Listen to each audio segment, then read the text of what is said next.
24 na signs na blessed ka na pala. Una, nagigising ka araw-araw na may pagkakataong magsimula muli kahit may mga pagsubok.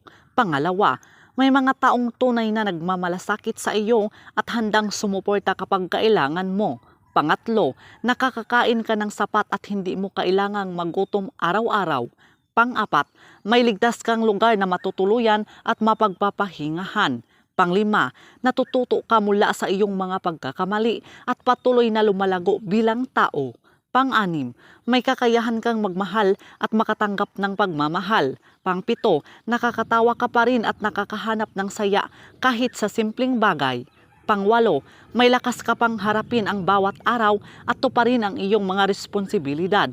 Pang-siyam, may mga pangarap ka pa rin gustong maabot sa buhay. Pang-sampu, nakakaranas ka ng kapayapaan kahit sandali sa gitna ng kaguluhan. Pang-11, may mga pagkakataong nasasagot ang iyong mga panalangin sa paraang hindi mo inaasahan. Pang-12, nakakatulong ka sa ibang tao kahit sa maliliit na paraan. Pang-13, may kalayaan kang gumawa ng mga desisyon para sa iyong sarili. Pang-14, nakakabangon ka sa mga problemang dati mong akala ay hindi mo malalampasan. Pang-15, may mga aral kang natutuhan mula sa mga pagsubok na pinagdaanan mo. Pang-16, nakakaramdam ka pa rin ng pasasalamat sa mga biyayang mayroon ka. Pang-17, may mga pagkakataong natutupad ang mga bagay na matagal mong hiniling. Pang-18, patuloy kang binibigyan ng mga bagong oportunidad upang umunlad. Pang-19, may mga taong natutuwa at inspiradong kasama ka.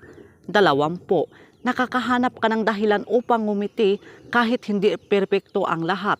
21, may kakayahan kang magpatawad at maghilom mula sa sakit ng nakaraan. 22, nananatili kang matatag kahit maraming pagsubok ang dumarating. 23, nakikita mo pa rin ang pag-asa kahit may mga panahong mahirap ang buhay. 24, buhay ka ngayon at may pagkakataon pang maranasan ang maraming magagandang bagay. So yun lang po mga kaibigan. So please do subscribe and hit the notification bell para ma-update po kayo sa susunod na mga videos. Maraming salamat.